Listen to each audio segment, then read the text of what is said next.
Informasi selanjutnya, sejumlah pedagang kedapatan menjual harga minyak goreng curah di luar batas harga eceran tertinggi. Kurangnya pasokan menjadi alasan pedagang untuk menjual minyak curah Rp19.000 per kilogram. Menyusul maraknya perbedaan harga jual minyak goreng curah kepada masyarakat, Satgas Pengendalian Harga Minyak Goreng sidak ke pasar tradisional di Kota Bogor.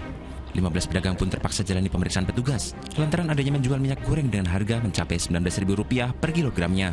Saat ini masih kita periksa ya, ada ongkos-ongkos yang mungkin dia terima dari distributor harga sudah di atas HET, sehingga tidak mungkin mereka menekan dan sebagainya. Sehingga 15 pedagang ini tentunya kami akan evaluasi lebih lanjut, mengapa sampai dengan angka bisa ada yang sampai 19.000 dan sebagainya. Selain kurangnya pasokan, para pedagang berdalih menjual di atas harga HET untuk jenis minyak goreng curah non-subsidi. Selain sidak, operasi pasar minyak murah juga digelar di Sperindak Kota Bogor. Digelar di Pasar Bersih Cilendek. Dalam operasi pasar itu, masyarakat bisa membeli minyak goreng subsidi sesuai harga eceran tertinggi HET. Penyaluran distribusi minyak goreng ini akan terus digelar petugas seiring akan dicabutnya subsidi dari pemerintah pada 31 Mei mendatang. Sidak dan operasi pasar minyak goreng murah memang harus masif digelar di sejumlah daerah untuk menekan harga minyak goreng di pasaran. Seperti di Karawang, Jawa Barat misalnya, pada Jumat pagi pedagang masih menjual minyak goreng curah sebesar Rp18.000 per kilogramnya. Meski mereka mengaku sudah menurunkan harga, namun penurunan harga tak sesuai yang ditetapkan pemerintah sebesar Rp14.000 per kilogram. Tim Liputan melaporkan. Ya Ustaz, kalau di berita tadi kan dikatakan bahwa ada oknum pedagang nakal nih yang menjual di atas harga yang sudah seharusnya ditentukan. Ini hukumnya tuh gimana Ustaz jika kita mengambil keuntungan berlebih, terutama di tengah kesulitan dan keprihatinan atau musibah yang menimpa sesama umat gitu Ustaz? Ya, tapi jangan cepat-cepat dulu mengambil keputusan ya bahwa pedagang itu ya yang kemudian berlaku curang. Tapi ini kita bicara dulu secara komprehensif. Begini, tentu Islam melarang yang namanya bentuk-bentuk segala bentuk kecurangan. Ya, wailul lil mutaffifin, celaka orang-orang yang curang. Ya, mereka itu kalau balrona ala qulubihim makan yaksibu, mereka itu hanya akan menambah kotoran, noda ya, kalau balrona, noda, kotoran ala qulubihim di dalam kolbunya, dan mereka akan hancur karena itu semua. Nah, kita lihat betapa orang-orang yang mengambil kesempatan tadi, kan berlaku curang itu mengambil kesempatan yang kemudian tidak secara adil ya, tidak kemudian proporsional. Jadi ketika lihat, waduh ini barang langka, kita kemudian jual tinggi dan lain-lain. Nah, itu kita sepakat bahwa semua perilaku seperti itu pasti mendatangkan kemurkaan Allah dan menimbulkan dosa terhadap dirinya. Nah, tetapi kita harus lihat dulu sebab-sebab dia melakukan itu juga.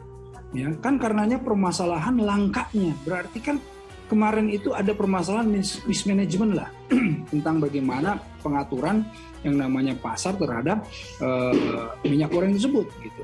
Dan ada orang-orang yang kemudian sekelompok orang yang curang yang menimbun, ihtikar kalau dalam bahasa agama itu ya, ihtikar. Jadi Rasulullah bahkan menyatakan bahwa tidaklah orang yang melakukan ihtikar itu melainkan berdosa. Orang yang mendatangkan barang akan diberikan rizki, dan yang menimbun barang akan dilaknat. Kenapa? Karena tujuan dari perdagangan itu adalah khairun nasi anfa'uhum linnas, memberikan manfaat kepada orang-orang yang banyak. Karenanya para pedagang dimuliakan di dalam Islam. Dari 10 pintu rezeki, 9 pintu disediakan untuk para pedagang. Nah ini karena apa? Karena tadi ya kebermanfaatannya untuk menjaga yang namanya kehidupan gitu. Nah ketika ada 1-2 yang kemudian bermain-main dan membuat ketidakseimbangan di dalam perdagangan yang membuat dampak kepada kehidupan, ini kan berarti terjadi kezaliman. Nah orang-orang yang seperti inilah yang kemudian akan diberikan hukuman ya di yaumil akhir, yang kemudian kita tahu hukumannya juga pasti nar atau misalnya neraka jahanam. Nauzubillah min dzalik. Nah Ustaz, jika kan kita misalnya contohnya nih, saya sebagai pedagang, saya dapat uang dari hasil memanipulasi atau merugikan orang lain. Itu gimana nih Ustaz hukumnya bagi pedagang seperti itu?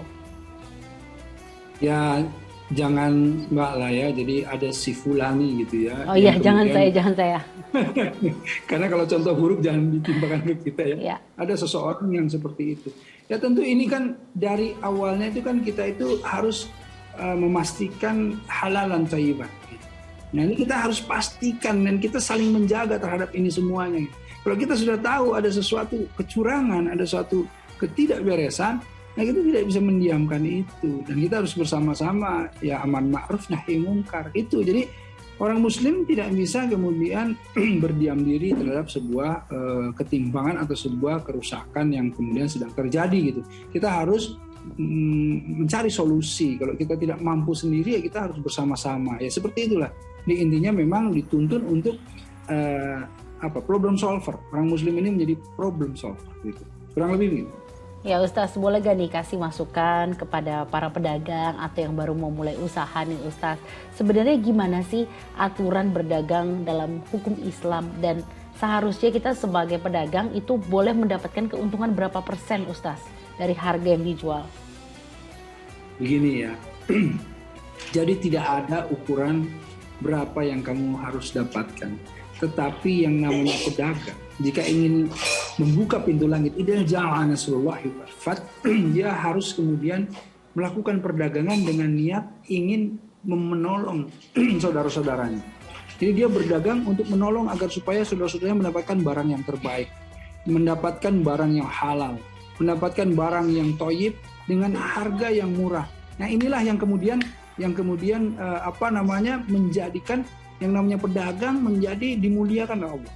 Seorang pedagang yang jujur, ini dalam hadis, seorang pedagang yang jujur dan amanah, yang terpercaya akan dikumpulkan bersama para nabi, orang-orang siddiq, dan orang-orang yang mati syahid, para syuhada. Coba bayangkan betapa nikmatnya para pedagang-pedagang yang jujur. Nah karenanya masuklah menjadi pedagang yang jujur, yang kalau misalnya kita melakukan perdagangan jangan mengambil untung terlalu banyak, karena itu menjadikan kita tomak, menjadi kita serakah gitu, dan itu akan menghancurkan kita.